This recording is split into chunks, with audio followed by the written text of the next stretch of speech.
Bleep it out. It wasn't me All this right. time. This is Inside with Outsiders. My name is Jeremy Asgari, and today we have my friend, Camila Llano, who is a marketing and spirits professional. Yeah, that's great. Should I be looking at this, You or look you're at the me, only and one? if you want to make a point, you look at your camera. Oh, okay. And if Nice. you want to get really like third wall, there's another camera over here. Yeah. Okay. So you need to do now it- I'm gonna you make get- eye contact with you because that's just Yeah. it's Well, better. we're having conversations. Yes, So 1000%. thank you for being here. Yeah. Thank you for allowing us to have Mario here earlier as well. Stop it. And honestly, thank you for finding Outsiders in the first place, because we met because you came on an Outsiders event, and that was a very, very unique day. And I say that because is when we had a Volvo partnership, Yep. and that day I knew that we had Erica, who worked for Volvo, coming on the trip, so I made sure to put her in the vehicle, in the Volvo I was driving, and the rest of the group that happened to be in there was random people, including you, Mario, and I think one or two other people. And what's fascinating about that day and what has transpired that day as opposed to like other days was that after our trip, we went to Storm King Art Center that day.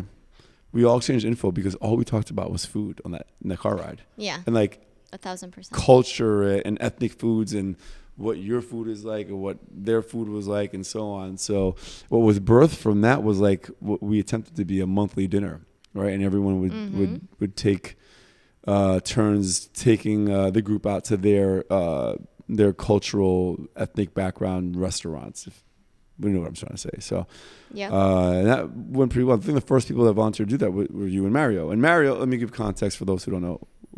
We met you and Mario on the same trip. You guys at the time were dating, and now you're engaged. Yep. And Mario runs our social media, and he's one of our photographers, and he does an amazing job. And you do an amazing job kind of with him on the agency you guys kind of birthed together, right? Yep.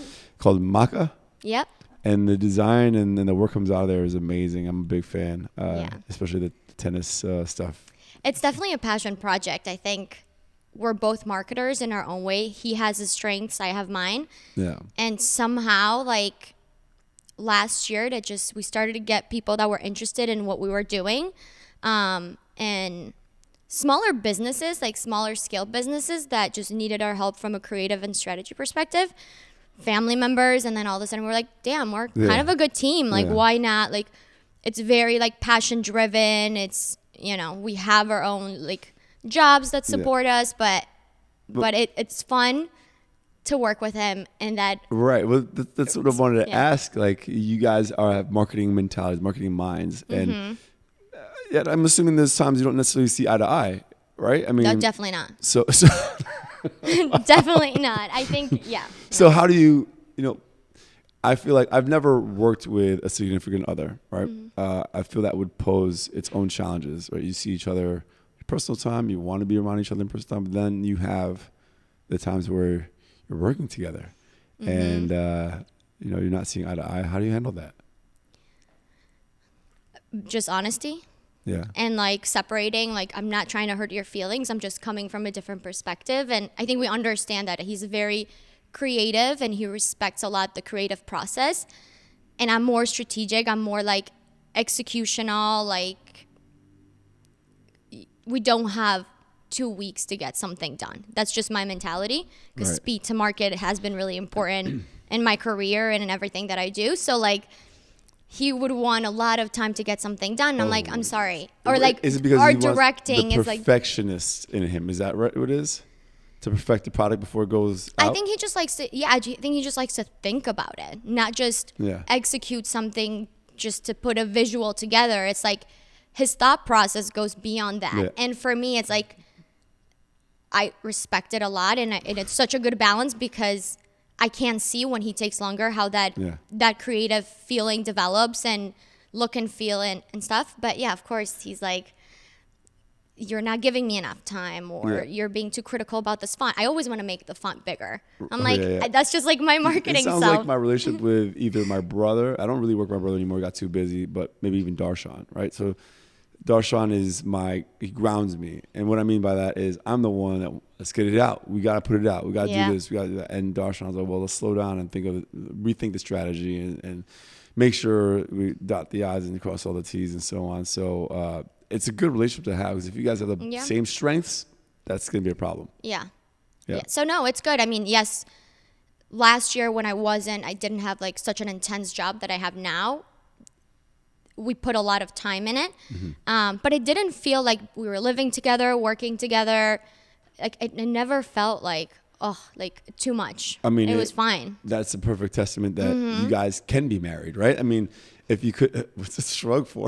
No, I mean, I guess yes. Yeah, I mean, yeah, because if you can spend that much time together and have each other in multiple parts of your lives, then you guys can definitely have a long-term future.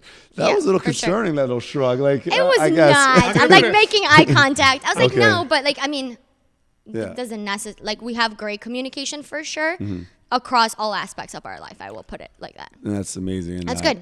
I admire that. That's really something that I would assume anyone wants to strive for when it comes to any relationship, for that matter. But let's step way back. Okay. I always like to start off by asking where people are from. So, where are you from? I'm from Colombia, Armenia. It's the coffee region. Every time people ask me, "Oh, where is that?" Because there's the country. Okay. Oh, yeah. It's a very small city. Lots of mountains, lots of just greenery, and I was there until 13, and then moved to Chicago with my family. Had family there previously, and What was the move for? I think just college, school, like just a better upbringing for me. And there Right. was already a community with my mom's sisters Okay. there that it just made it easier to come and to just assimilate into. It's an interesting reason, because Interesting. it's very different from the reason Mario gave us for why he left. I mean, it was a different part of Colombia, of course. I mean, his Yep. was more for safety purposes. Yep. Yours was more for a better future. Sounded. Correct. Well, I mean, either way, his was better future as well. But yeah. Yep. It was different for sure. So, what was like in Colombia growing up there, and then did you feel like a culture shock when you came here, or was there enough of a community that you didn't feel as big of a? No, there was definitely a culture shock Yeah. because when you come at that age, you have friends already established there. So Where in Chicago? Colombia. Colombia, yeah. So like You were you're 13, leaving a lot yeah. of things behind. My life there was amazing. I mean, I've always been a very like friendly person, outgoing. I had a lot of friends. Just playing outside. I went to it was a good school, so it was a Life good was good, time. yeah. It was a good time. So, were you mad at your parents for? It was your mom and dad. Mm-hmm. Were you upset about the moving? No, I wasn't. It wasn't my decision, but I also like understood even at 13 that it was for me and for the bettering of just my future. And so I'm I'm an only child. I was gonna say single child, but that works. I don't know if I'm I an would only- appreciate you being a single child. But I have a cousin that moved way before me, who's also an only child, and we grew up like siblings. Like I struggle with when people ask me like, "Are you like, do you have siblings?" Because like truly I do. Like he Right. is my brother. Like on my phone when I talk to him, like we have that relationship, and he was there before, so he definitely helped with that transition. I went to the same school that he was at in Chicago, but he's younger, 2 years younger, so. How was the language change for you? It was hard for sure because I wasn't going to a bilingual school in Colombia, but I had tutors, which I hated English. I was terrible. Like I would fail English class in my Really? school. It was not like you would speak English. It would just be like you would take science, you would take English. Right. And I failed every exam. Like I used to I just was not interested. And my mom was like, you have to learn. We never know when we're going to make the move. So she would put tutors. I had so many English tutors on Friday afternoons. Yeah. I have a lot of funny stories about it because. Okay, let's hear some. Let's go. We're here for stories. Okay, that's a good story. My parents were working, and I was going to have the class at my grandma's house. And my grandma has some hearing, she wore a hearing aid. And I was just like done with this teacher. I was like, I don't want to spend my Friday afternoon doing this. My friends are playing outside. This sucks. Well, I just decided like he's going to show up. He's going to ring the bell. And my grandma's just not going to hear it. Like I'm going to turn up the TV. I'm going to talk to her while this is all going on.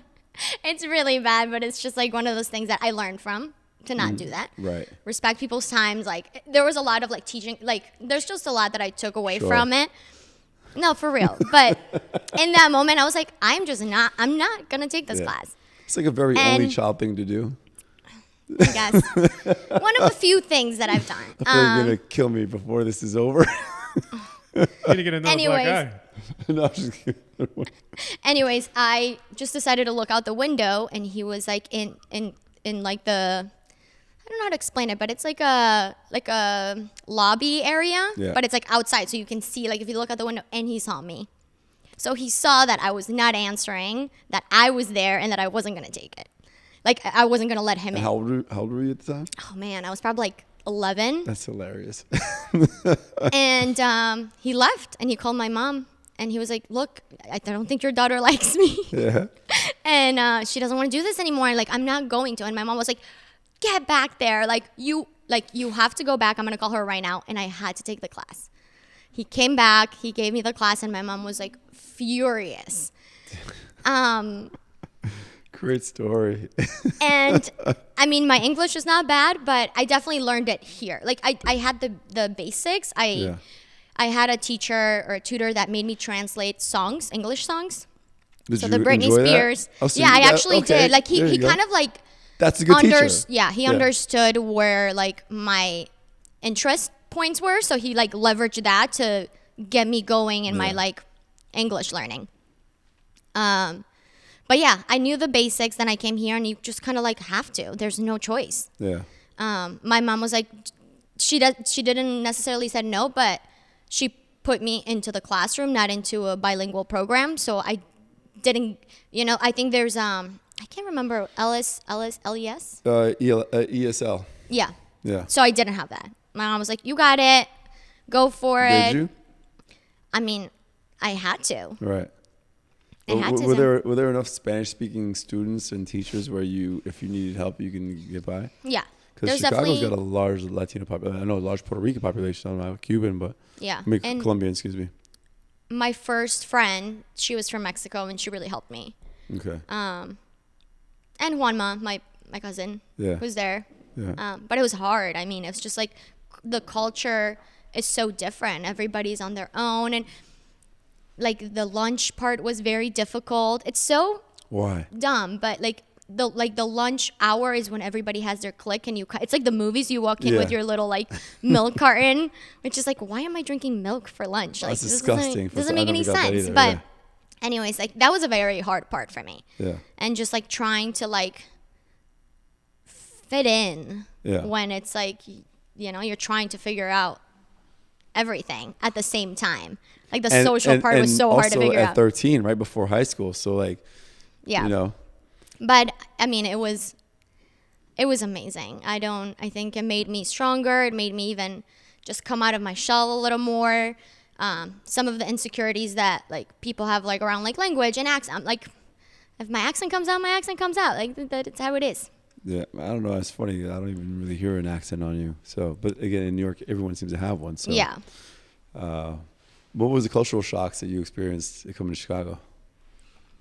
Coming to Chicago? From Chicago to New York, or like from Colombia to Chicago? I'm like, there's also two different cultures. Well, yeah, I'd love to hear about that too. No.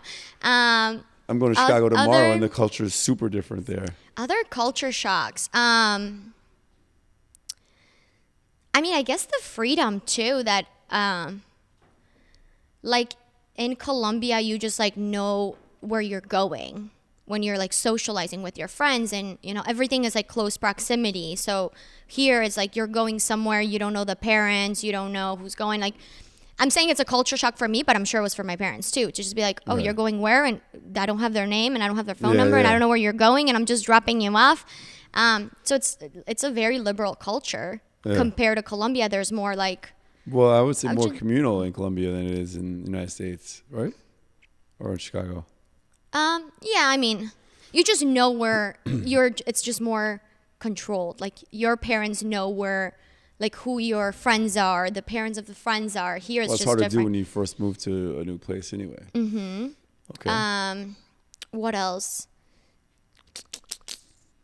Food, that's fine. Yeah? Really? Colombian food is amazing. I just think that also another like shocking part is just the workload. It was just a lot of working for my parents, and I mean, as any what person. did they do? Like when they came here, did they have jobs lined up already? What happened? My mom had a nanny job Yeah. when she came in because she had her sister, and her sister worked in a family, and amazing family. Like I'm so grateful that my mom had like that job, and she's amazing with kids, but it's hard work. Yeah. And then my dad, he worked with his whole entire time as a salesperson for the bread brand Bimbo. It's a Mexican brand. And he started just like distributing the product and then like working for someone else.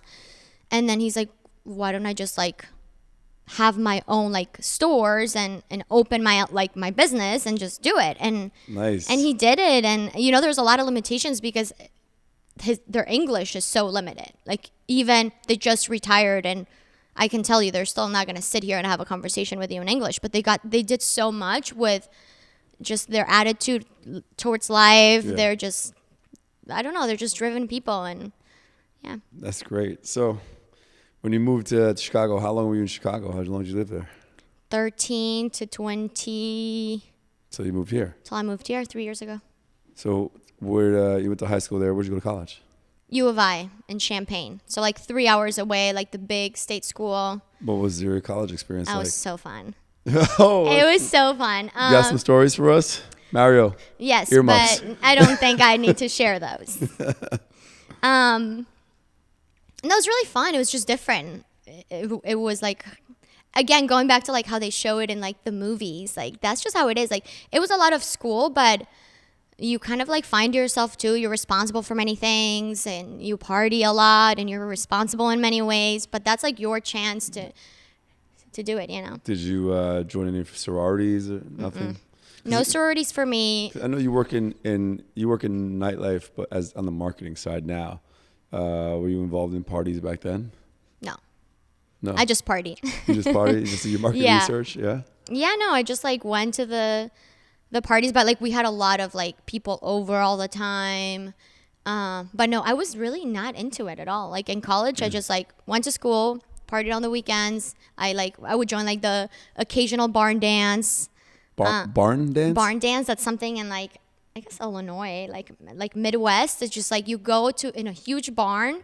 There's a bar with just like cheap beer and whiskey, and you just dress like with plaid and boots and you just like dance to country music. It's actually really fun. I can't believe you just said it like we're all supposed to know what the hell a barn dance is. I've never heard yeah, of this in my I'm a life. little I shocked. know what Do a you barn know? dance You is. knew what it was? I didn't know. But I thought maybe it was some kind of like she was talking about something they used to do in Colombia, like a barn dance. I guess I didn't actually. It's an actual barn dance. No, it's a barn dance, That's and it's like a crazy. big, and maybe it's more like a Greek life situation, but I think I still went.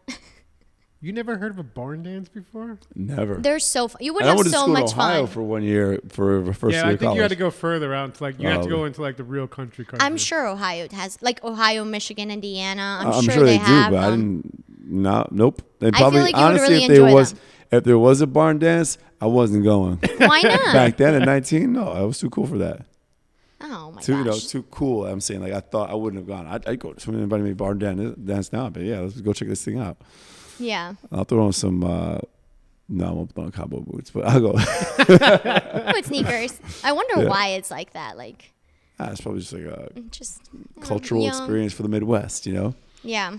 So what did you But, study there? Advertising with a Okay. minor in communication. So always within like the marketing communication side. And what did you want to do? What did I want to do? Yeah. Oh, I had no idea. Something in like the creative. I always like the strategy part of advertising. I always like gravitated more towards that versus like designing and Photoshop and. But did you have any idea of like things you wanted to do when you were a kid? Like, When I was a kid, I wanted to be so many things. Like I That's feel like good. every month was like a different Really? thing. Like a veterinarian, then I wanted to be a dermatologist. I wanted to be a, what else did I want to be? I think those are like the two things that like come up the most. But like, I don't know. It's just I wanted to be an actress. At one point, I was like, I want to be an actress. Like I saw, I'm like, that would be so cool. But maybe one day. I can see you I'm doing only that. 30. Like I'm really young. Yeah. I just aged myself, but that's okay. Age yourself how? And I just said I'm 30. So you're young. Very young. So extremely young. Appreciate that. Yeah. But yeah, no, I wanted to be many things. But when I got to college, I definitely liked I don't know, like the communications of it all, the branding side of it, the story, the success stories of brands that just grew What from were just some brands that you once. admired back then and maybe still do? Oh man. One that's always like very top of mind for me is Miller High Life. Really? The champagne of beers? The Now you're champagne talking of his beers. language. My favorite beer. We should go get a beer after this. Yes. Talk about it. So do you know the background of that campaign? No, I do not. So it's called the Champagne of Beers because they were trying to market it to women back then. So if you see the little bottle and the logo, there's a girl like kind of sitting on a moon, yeah. and that's why like champagne was what women drank back then. Right. So it was like a positioning strategy play. Okay, how do we have this product? We have this audience that we want to tap into. How the hell do we do it? And so it's always been in the spirits world. Like I've always really had kind of a passion for it. Yeah, many brands. I think Poppy's doing a great job. I think it's a brand that I admire. Again, Soda? yeah, the soda brand. I think is just changing perceptions and just rebranding a whole category. That's just hard as hell to do. Yeah, just Liquid Death. It's another brand that you're like, Liquid Death is damn. all branding. Yeah. all And I was just listening to the Morning Brew, and it's like it just hit it's a $1 billion company now, and they're going after, right? Am I making that up? I've heard other things about they're not getting the sales they need, but spending a lot of money. But go ahead. But they're competing against like non-alcoholic, like alternatives, which is like you're a sparkling water, but through the way that you look and through the way that you market yourself, you are the non-alcoholic option. You know, you are competing with a Heineken 0.0. You are competing with like all these beverages. But yeah. That's funny. That's his favorite beer. That is truly my favorite beer. Like what's really fun? No, it is my favorite beer. so good. I love Miller High Life. But what's funny is that Stella did the same thing in the UK using the same. They marketed Stella to women in the UK. Yeah. Do you think it was with the glassware, with the chalice? Exactly. It was because with the glassware, they were aiming it more towards women. And Blue Moon as well, maybe. No, Blue Moon, because when Blue Moon came about, they were originally a craft brewery, and then they were bought out by Coors or whoever bought it. Gotcha. Yeah. So, Interesting. Yeah. So, I mean, I enjoyed all of the classes in my course, but definitely most of like the strategy, the history of like different campaigns versus the creative copywriting. That was like, I'm good, but I don't know. It just doesn't like, you know, get me excited. Great conversation about brand conversation yesterday with Roman, who was here, he has tons of people who he admires and tons of like he's like a vault, like he's a sponge absorbing all brand information. So it's funny that we come back on this conversation today.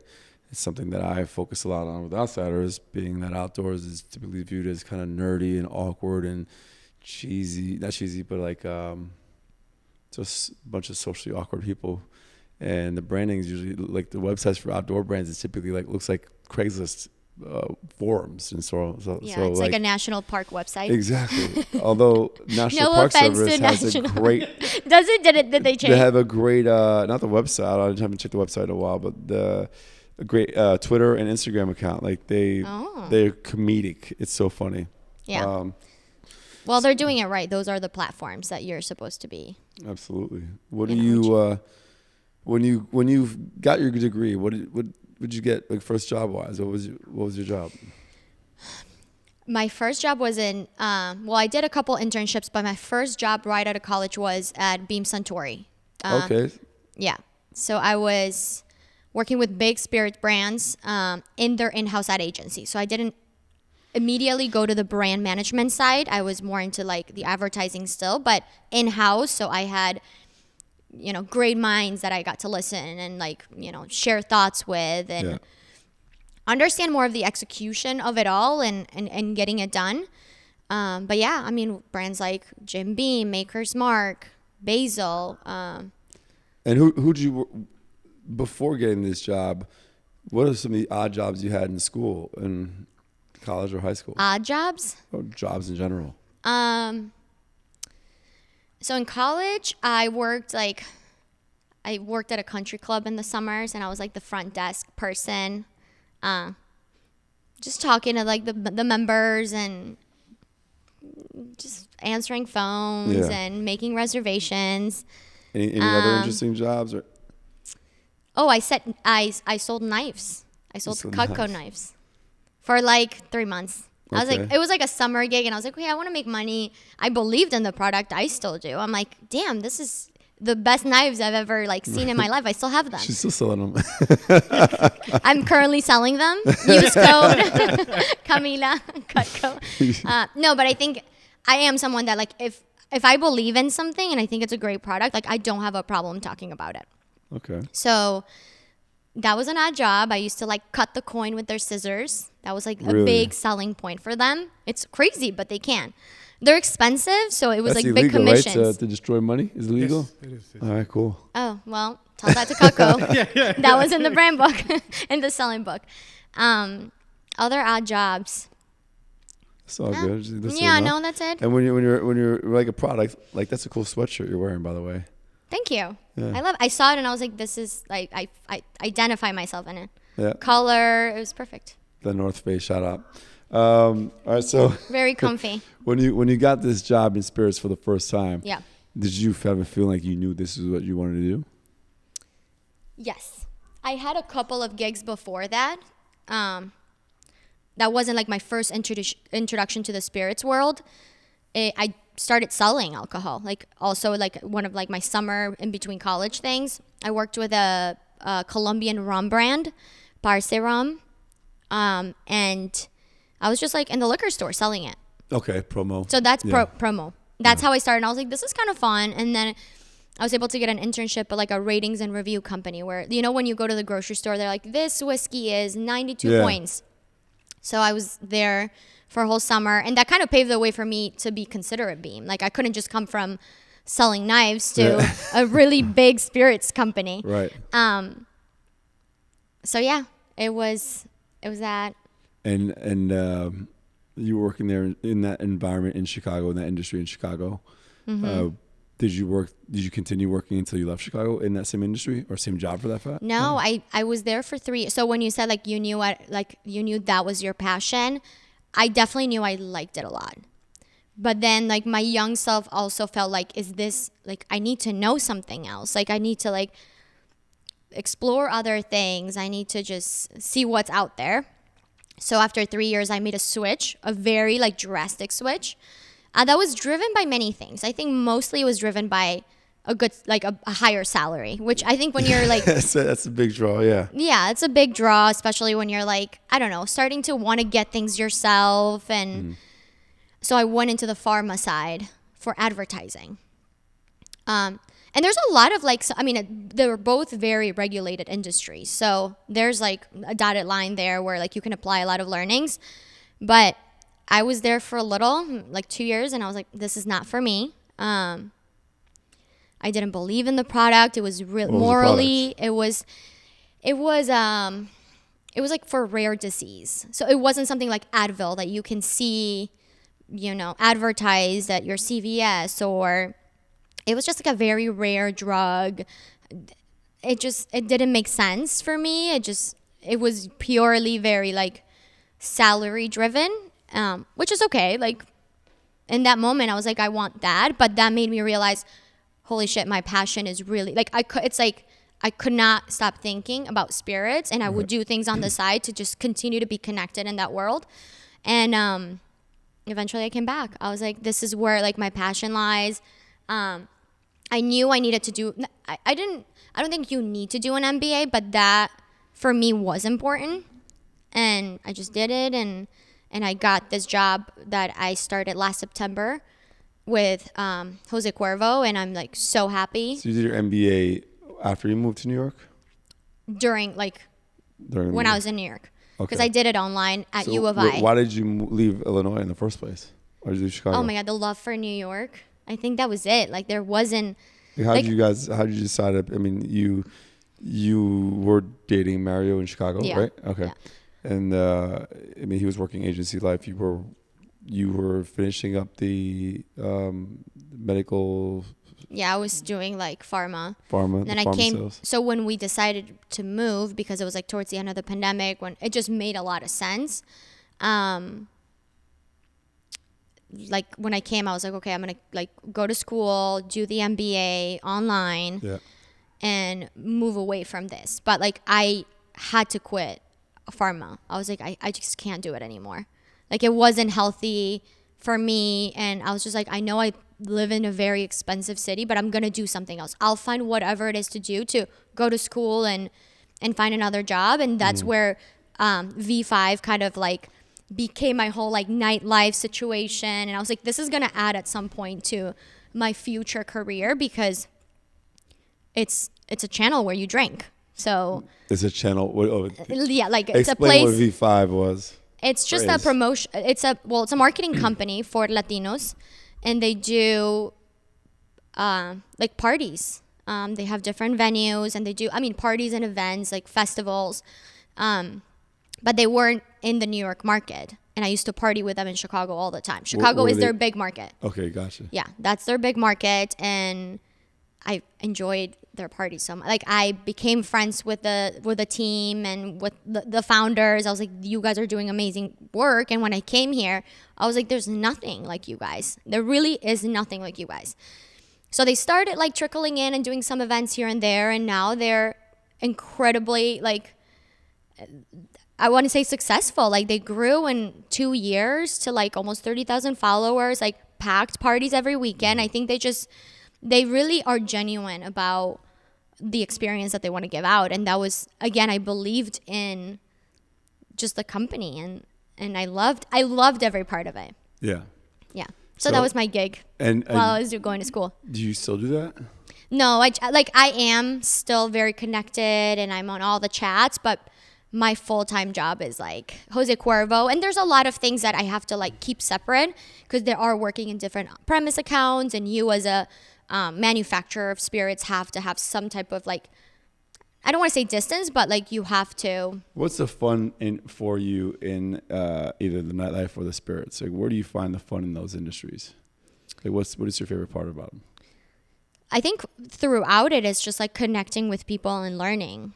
Like I continue to learn through V5, like DJs, like something that I was like never going to like be like, it's not in my interest, but you have to learn it, and you have to learn how to like talk to them and like, find things that you have connections with. And yeah, so it's like the human part of it. And through spirits, there's a lot of heritage, history, and you connect with people through a story that you tell.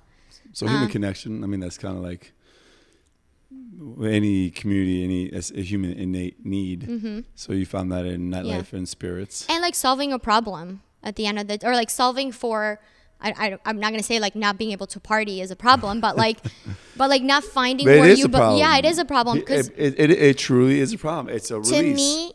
to me, it was like when I came, I was like, I have a problem. There's places where like I can go and pay way too much, and then there's places where like they're way too far. Like where is that middle ground? Yeah. And yeah, and the same goes for spirits. I think every brand, just some are convenience, some are heritage, some are taste, some are so. Okay. Nice. So what's your vision for your career moving forward? Like, do you think that spirits is gonna be something that you want to continue working on, or I mean, you have human connection is your passion, it seems like. So what else could you see yourself doing? No, I think for now I really want to cherish. I'm so grateful for the opportunity to be in a company like the one that I am right now. I'm learning so much so I don't see myself going anywhere. I'm really happy. I want to grow, of course. I want to become better. I want to learn how to lead in that space, especially for a woman. That's just, it's really like, even in the nightlife, it was like, you are like overlooked 1,000%. In working in the industry, you're saying? Yeah, like in the nightlife part of it, like the promoting aspect of it, and then I mean in the spirits world too. I think, it's still very much male dominated. It's very true. I'm thinking about nightlife because as there's the industry I was in years ago. The women who were in it were phenomenal promoters, and they made a name for themselves. And because they had to go above and beyond to be successful, they were. And the first person that stands out to me, there's two people. There's Roxy Cottontail, who stood out because she would discover all these. She discovered Diplo, she discovered Chromeo, she discovered like Flosstradamus, all these huge DJs. She discovered them, and she was the first person to put them on. And then Jayma Cardozo, who's like the owner of Surf Lodge, and originally Kane, like this Brazilian woman who came and just like took over nightlife, and she bought out all her partners of Surf Lodge. She's sole owner, but she had to probably go above and beyond what any man had to do to achieve what she has. Yeah. So I want to continue to I'm in a great path. I feel like so. Do you want to start happy. your own brand one day, or do you want to start your own Oh, you have your own agency, kind of. I don't know yet. I mean, the world's your oyster. You're only 30. I'm only 30. Yeah. So no, I want to continue to learn and evolve the brands that I'm working with. There's some big challenges ahead. Definitely. So yeah. Let's talk about your personal life. Let's talk about my personal life. I like that. You're engaged. You're engaged to Mario. We've mentioned that before. I knew you were going to get engaged before you got engaged. I knew I heard. I don't know, like a month before. And he was on this trip, and I was like, did it happen yet? I'm looking at Instagram. Nothing happened. Okay, it didn't happen yet. It's so funny. Did you know what was coming? We've definitely talked about the future together. And we were going to happen to be in Colombia together, and then Brazil with the outsiders. So I was like, this could be the time where he will pop the question. You had an inkling that he was going to do it? Yeah, I did. Just because we were traveling, we were going to be with my family too. And so yeah, I mean, it's so sweet. It's been, we've been together. How long have you been together? For 5 years. Okay. It's going to be 6 years. Yeah. So we talked about it. I was like, did you ever, I'm not trying to throw a jab at him or you, but did you ever give him a hard time? Like, hey, when's this going to happen? No, definitely not. No. Did you give him hints? I'm sure. Yeah. It's like leave open ring thing. No, I was never that. I was never that type of showing him the rings that I liked. I always told him I don't care. Right. Give me something that I like, gold versus silver. So where you would tell him, give me this. So those are the hints you told him. I was telling him, but not telling him. We were just in those happy moments. There's always all of the moments are happy, but sometimes you have those moments of let's get married or something like that. But no, I don't think I put pressure. I mean, you can ask him. How'd you meet Mario? And he's super level. He's always very level, which is a great quality having a partner, right? Yeah. How'd you meet him? We met on Tinder. Really? You met on an app? We met on an app 6 years ago. Damn. And out of all the apps, Tinder, which now is not the move. No, it's not. It's I'm not on there, but from what I hear, it's mostly sex workers on Tinder. Yeah, the platform has, and I don't, honestly, when I think about it, and I'm like, yes, we met on Tinder, but we were definitely meant to meet somehow. I had just broken up with an ex, and I was like, let's go on Tinder, let's have fun. I did not populate that page at all. It could have been a fake profile. Really?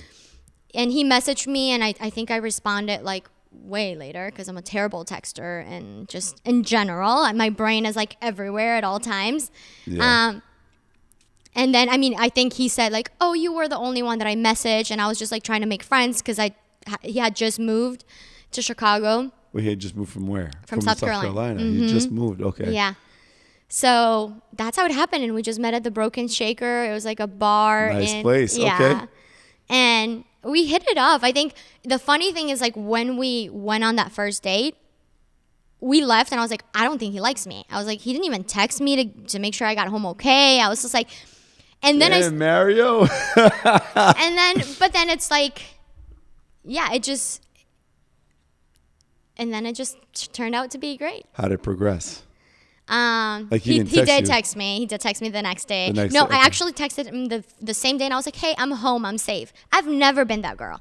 I've always been you like. You texted him, I'm home, like more, was it like a shot to him? Like no, I was text like. you, but I'm home, I'm good. Whoa, that was 5 years ago. I don't know how I was feeling in that moment. I mean, spicy. It would have been fun if you replied back, who this? You know?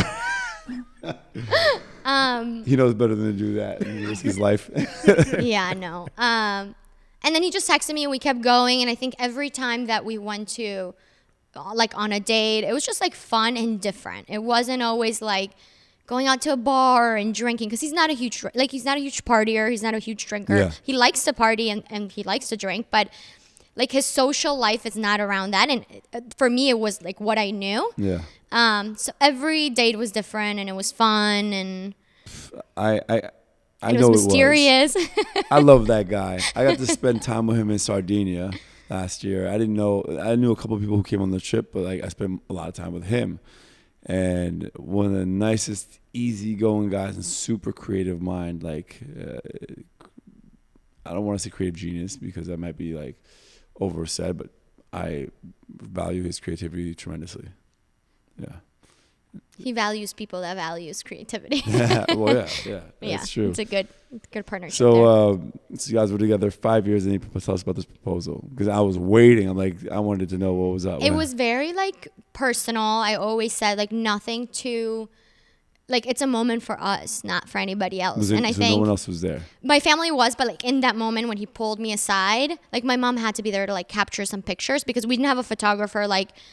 Nothing. It was like us. I was in a swimsuit. I was sunburned badly because we were like in a lake, like in a like what we call finca. Yeah. We were in a finca and we were just like drink. I was making myself a drink. Like I was in the kitchen. I was like walking around in my swimsuit. And I remember my mom was like, you should probably put shorts on. Like you're walking around. Like and I was like, oh, sure, I guess. And I put them on and then I went back. She already knew. She was like, go ask her now. And then like I kind of like blacked out a little bit, but he was just standing there and he grabbed my drink and chugged it. And then he like started, he chugged it? Yeah. and then I started chugging it and it was great. Wait, was like, he grabbed it and chugged it before he asked you or after he asked you? Before. Before? Yeah, he was just like, he like saw me making, like walking in with a drink and he's like, oh, like come here. And he grabbed my drink and then he like started talking and that was it. It was like, it was everything that like I would have wanted. Like I didn't want anything like a photographer or like we didn't post it on Instagram.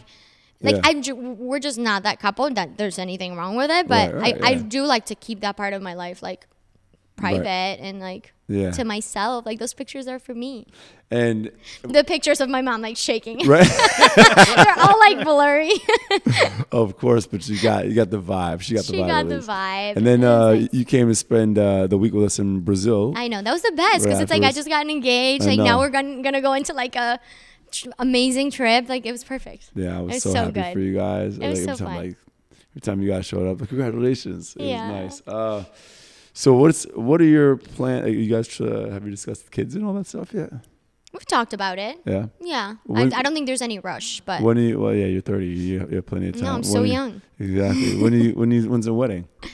We are planning something like very small this summer. Yeah. Just like court. This summer. Mm-hmm. Are you gonna do like a celebration at all? We'll probably do like drinks at our favorite bar really? Afterwards. Nothing. We're gonna do it next year in Colombia. Oh, okay. Yeah. Yeah. So gotcha. It's been like stressful because I'm not a planner. I'm not at all. Really, a strategic marketer is not a planner. I'm not a planner. How? I don't know. Like with work, I can plan things around, but for my life, like I just trips, I don't plan. Yeah. Enough. I totally get it because if you're working and planning all the time for work, you don't want to be doing that in your personal life. Yeah. So I can relate. I will say like a planner and a strategist is very different. Like I think you need to have, the skills to plan and to follow a timeline, but from a strategy perspective, it's more like big picture. And then you start like funneling it down. And then that's where like people with different areas of expertise, media, PR, whatever, they start feeding into like your big idea and they support that. Right. But I don't think a strategist is necessarily a planner.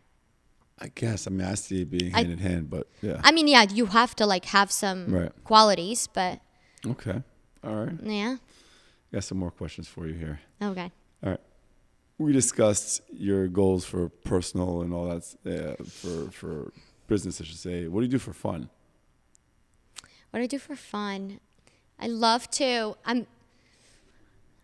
walk. Really? Yeah, I love to walk. I don't like running. I'm not like the most fit person, but like walking the streets of New York, for me, it's like the best. Okay, you're speaking his language. Well, my language too, but this guy's a street photographer. Beer. I wish we could just like have like a Miller High Life on the street, walk. You can. 10 blocks. We could technically, but.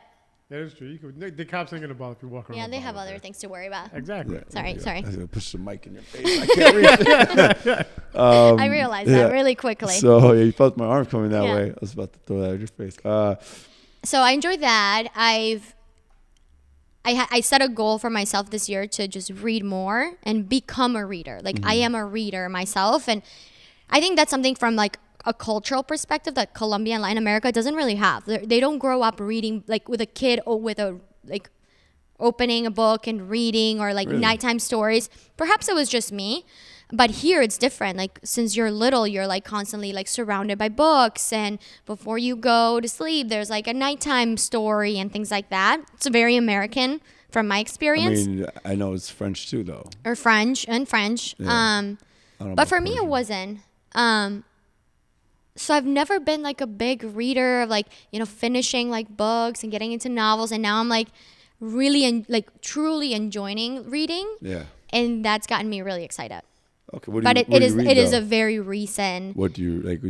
I prefer to do audiobooks personally. I've read a few. The last one I physically read was because I had to do a panel discussion, so I highlight stuff. But what kind of books do you read? So it's like I'm just getting into just novels, but I started just reading Atomic Habits. I read that. 5 Second Rule. That's something 5 Second Rule. Is that about when something falls on the floor? It's about like challenging like what your thoughts often stop you from. So it's like a simple example that it's the one that they give, like when you're like dreading waking up or snoozing your alarm, you count down 5, 4, 3, 2, 1 and get up, because in the countdown it doesn't allow you to make excuses for yourself. Like that's just the gist of it. Yeah. So and like I use it, or like when I want to speak up, I'm like 5, 4, 3, 2, 1, and then I just like really say it. It's a tool that has worked for me. I'm gonna start using that for certain things.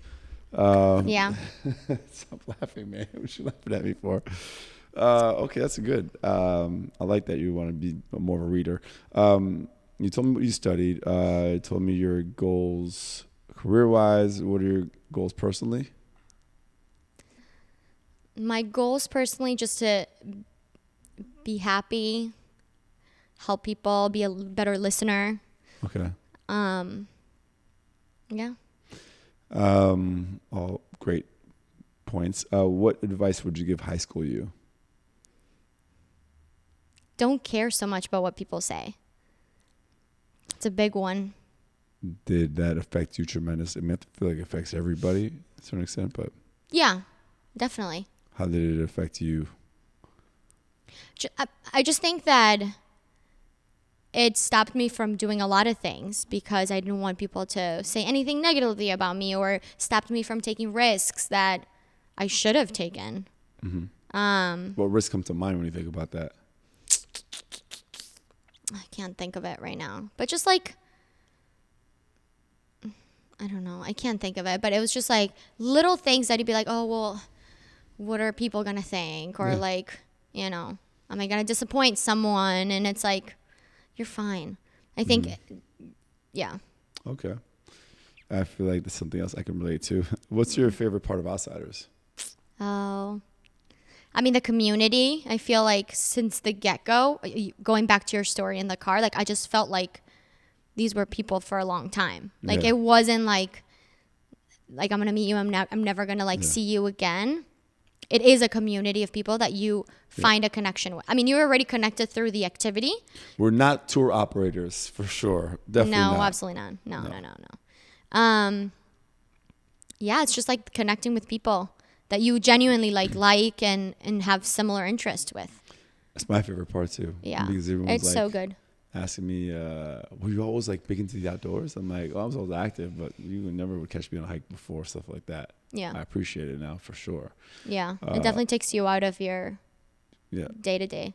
And it also like helps you socialize. Like sometimes you do get like a little shy as you like, or you get in your comfort zone of work and the people that you feel comfortable with. And I think for people that, you know, whether you're outgoing or not, you still get into a big group and you're like, damn, okay, I'm a little nervous, but then like it goes away. What is it about when you're outdoors in an activity that makes you feel more comfortable for a social interaction? I think that everybody's in the same boat. Like, I mean, honestly, we're almost always in the same boat. Yeah. Right. But what makes it feel less threatening in these activities or in nature? What do you think? I'm asking your opinion.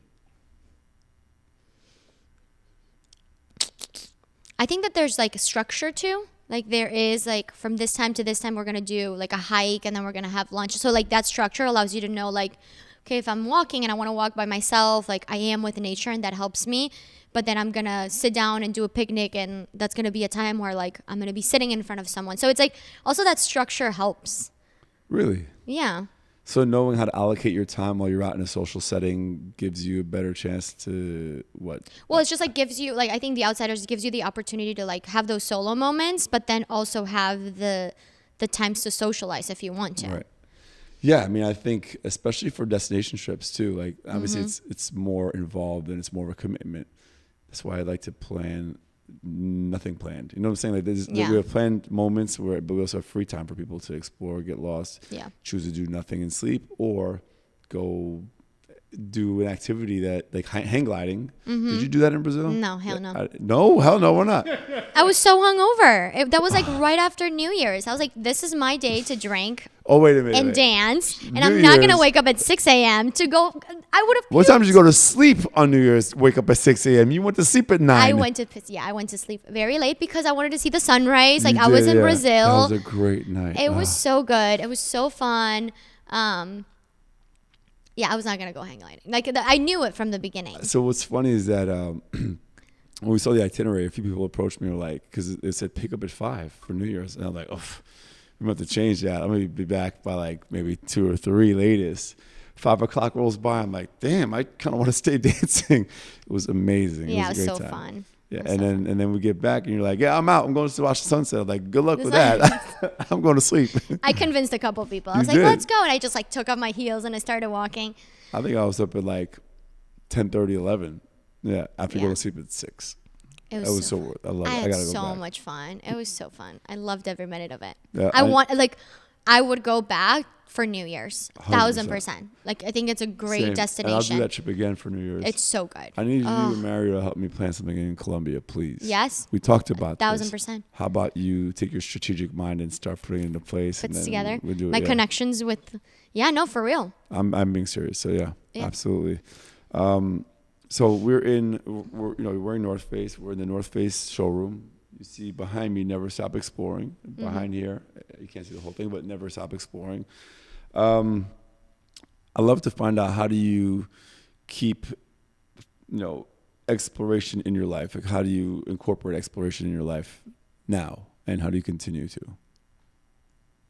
For me, probably through meeting people. That's how I explore restaurants, like meeting you guys and then having like, you having your favorite restaurants. That's how I explore like cultures when you took us to that Persian restaurant, like points of view, where you come from. I think exploring through people is absolutely. It's really cool. You mentioned also walking through the city. Walking. I love walking through Manhattan. I know, like I said, Chris loves it as well. I love it because there's an energy in the city which is magnetic, and it's also exhausting on occasion. But this energy is so magnetic. And walking through the streets and people watching, and just you can walk. There's streets I've walked down almost my whole life, and I'll notice something new about it each time I walk down. Yeah, it's beautiful. So. And different environments definitely help you explore like different things, even within yourself, like a mountain, like, you know, you're exploring things, but you're also like, your mindset is different than being on a beach. And like, I don't know. Reflecting on stuff. Yeah, I feel more pensive when I'm in nature. But then there's also moments where I'm more just present and just absorb. Especially when I ride my bike a lot, and I like riding in the city too. But there's times where I ride in the city, or there's a famous route here in Jersey and New York called 9W, and it's, you know, there's trees, and it's just this famous bike route. But it's almost so zen, where I kind of, almost like a meditation, just riding and just feeling the wind and just being in that moment and forgetting everything, which is nice, because a lot of the time in urban environments we're consumed. Look when you're walking through the streets, look at people's facial expressions. The crazy part is you see them like in their thoughts and like stressed, and I know I walk like that sometimes too. Yeah. But when I see them walk like that, I see them because I'm also being present and aware. I remind myself, please don't look like that. Don't try your best not to be that person, you know? Yeah. All right. And that's so hard. It's hard, but meditation helps. But we should all try to do that. Mm-hmm. I agree. And nature and being present with the outsiders also helps that as well. You see people get out of their thoughts because they're thinking about the social interaction or just being out of the city. Yeah. You just reminded me of like something that I've been noticing more and more. It's like, for me, it's really hard to just shut my thoughts and my mind, and just, I think I am of like a very hyperactive personality, and I think about a lot of things. And like today when we were like walking around, I was like, my brain is like everywhere. I left my jacket somewhere, like I was, right. But like the thing that I've noticed that really just shuts my mind, it's yoga. Yeah, it's moving meditation. Yeah, it's insane. Yeah. Same concept for me on a bike. I'm moving, but I can turn off the thinking brain and just go. So especially someone who likes to move a lot, someone who's got a lot of energy, sometimes sitting meditation doesn't do it for you. You know, for me, sometimes I need to be moving in order to do that. Yep. My next question is my favorite question. What is your most embarrassing moment? My most embarrassing moment? Mm-hmm. You should have told me this before so I could. You should have watched some episodes before. Actually, you're right. No, you can't, because I don't think you could tell somebody, like, hey, one of the questions would be, because they might make something up. Or exactly. I don't want to make anything up, but I feel like I need a good 5 minutes to like here's think the through thing. This. I think there's got to be something that stands out in your mind, that one of your most embarrassing moments. And if it's not the most embarrassing, give me an embarrassing moment of yours. You got something in your mind and you don't want to tell us. No, I swear it's like It's like crickets right now. Most embarrassing. Man, I don't want to end this podcast like not ending it. There's other questions. Don't worry. I'm trying to remember, what was Mario's most embarrassing? I don't think he had one. He did have one. Yeah, I do remember that, and why didn't I prepare for it? God damn. Fuck. So this is my most embarrassing moment. Yeah. Not remembering my most embarrassing moment. God damn. No, I really can't. None? Good job. Damn. Maybe I'll come. Maybe I'll come and we can close the podcast with that. Right, well, the last. But now I'm not going to be able to focus on the questions because I'm going to be thinking about the other one. You see? The stress. Yeah, but you understand. See, some people who don't have, like, they're just not embarrassed that easy. Yeah, so, I mean, it could be something that might be embarrassing for him or me, but it's like, that's that's true. I feel like you don't get embarrassed easily. Am I right? Yeah, I don't think so. There you go. So you don't have an embarrassing moment. No, but I'm sure I do when I was little or something. Probably. But let's see. It might come to me. Well, last segment is a series of 5 rapid fire questions, okay? Okay. You know how it works. Like, don't think too much. Just whatever comes to mind first. Okay. I could tell you're going to be thinking too much. Well, I'm still thinking about my most embarrassing story. All right, let it come to you, all right? Favorite city other than New York City? San Sebastian. Where's that? In Spain. Why is that? I studied abroad there. I just like found it to be like my alone place in a very far away. Like I was already far away from like my family, and I had roommates, but that was like where I just was so happy. Like really? There's something about the pace of life, the food, the beach right there. Like it's just like it's my favorite place. Would you go back? Yeah, in a heartbeat. Okay, I've never been. I got to add it to my list. Mm-hmm. If you could do any other profession, what would you do? Actress. Yeah. Yeah. I could see that. What kind of actress would you be? Like, what do you see yourself? If I had to compare it to another actress or a role that you like to be, you have a vision. What is it? I just like something like funny, like comedy, but like serious. I don't know. Give me an actress you kind of think you would, whose roles you would like to be taking. An actress.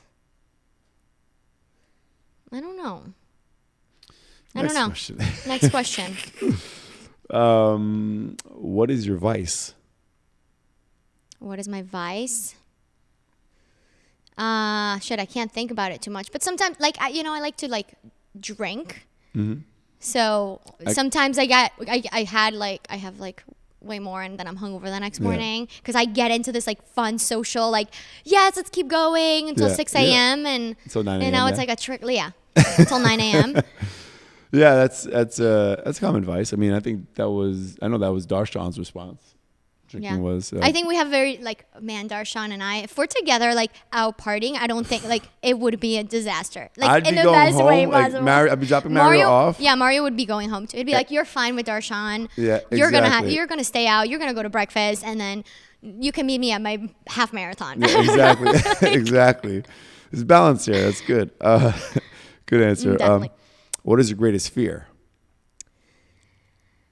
Losing the people that I love. Yeah, for sure. Yeah. I mean, I think, everyone has that. I guess you're getting emotional just thinking about that. Yeah. Yeah, I think it's just like, I reflect a lot on it. It's like, is it because I'm an only child? And it's like, am I going to feel like super alone? But yeah, losing someone that you're closest to your parents or, your significant other, that's scary as shit. Yeah, no, I agree. It's something I try not to think about because you get down a rabbit hole and get emotional. I'm like, nope, not thinking about that. No, but it is a fear for sure. I dropped the ball on this one, but what's your favorite food? Love ceviche. Ceviche. I love papitas de limon. That's what I would have brought. Lime chips. I love lime chips. That's something you could have gotten in the corner. I know. Chips. Or those seaweed sheet. Oh yeah, I'm in a kick. I just want to have those all the time. Those things are annoying. There's air. They just dissolve in your mouth. Yeah. But they're so good. It's when you're kind of craving sushi, I'll just get that and just because really? it kind of gives you that sushi. Is it umami? I mean, for me, I don't know. I'm not good with I associate sushi with rice and fish, not so much a seaweed. Oh, I do associate it with the seaweed. Okay. But yeah, I would have brought that or lime chips. I love lime chips. Me too. I do. I can't good. believe I forgot to say. It's okay. I know. Horrible. But that just means you got to bring it to us next time. Next time we have our next interview, you just show up at the end. By the way, here's what I was going to bring. The person I'm interviewing is going to be like, who the hell is this person? And I guess you would have enjoyed the chips. I would have. The lime chips. Exactly, because they're typically corn, right? Or no, they're potato. Potato? Okay. What do you mean? They're potato chips. They have tortilla with lime. They also have corn. No. It's the Lay's potatoes. The Lay's potato chips. Okay, I've had those too. Can you do the potato? Yeah, I can. Okay, good. I still like, what's his name? Darnell, when he opened the bag of Doritos and just crushed a fresh lime in there. Yes. Ooh. That was, Did you put anything else in there? No, it was just the bag of chips and fresh lime. Yeah. It's like a walking taco. And he literally just put it it was good. Yeah. Yeah. That sounds delicious. It's creative. I've seen people do that when they put hot sauce and other things in there. Yeah, they're like the walking taco. You've never had a walking taco? Oh yes, they put the ground beef and the hot sauce and corn. Where do you get that in New York? I don't know. I know where to get it in Chicago, but no. Yeah, I've seen it in Chicago. It's weird, but it's not a bad idea. It's like a stoner's thing. I mean, yes, 1,000%. Yeah. You love those? I love those. Okay. No jalapenos, please. But no, yes, really? Okay. I definitely, I love to munch on things. Okay. Yep. Well, unless you have anything else you want to share about yourself, I think it's a wrap. Yeah, I think it's a wrap because I can't think of my most embarrassing story. Well, that's embarrassing. This is my most embarrassing moment. First podcast ever. They asked me the question that they ask everybody, and I just don't have an answer. I think we've had a couple of people who didn't have an answer to that. I mean, we've had some that have been phenomenal answers too, though. Yeah. Well, thank you for rubbing it in. Anyway. Anyways. Thank you for coming. It was nice to Thanks. get to know your story a little better. And It's fun. I look forward to having you in Sardinia, June 1st Yes. to June 8th with Mario. I'm really excited. Me too. I can't absolutely wait. love that trip. We do have, we might not even have a room left by the time this airs, but we have one room left. You should go. It's the best. It's going to be the best. Yeah, and if last year, I know you And weren't I've there. never, this is my first time, but Mario told me about it, and I was like, why the also, hell you did were I on, not like go? FaceTime with him, and every time I passed by and I saw you on FaceTime, I was kind of like, check out the view, and trying to rub it in, knowing that you're going to probably come the next year. Because right when he got there, like, I'm bringing Camila next year. Yeah, he talked about it since he landed. So Yeah. it's like, we got to go. Yeah. Okay. Anyway, thank you very much. Thank you. Stay tuned for the next episode. Thank you.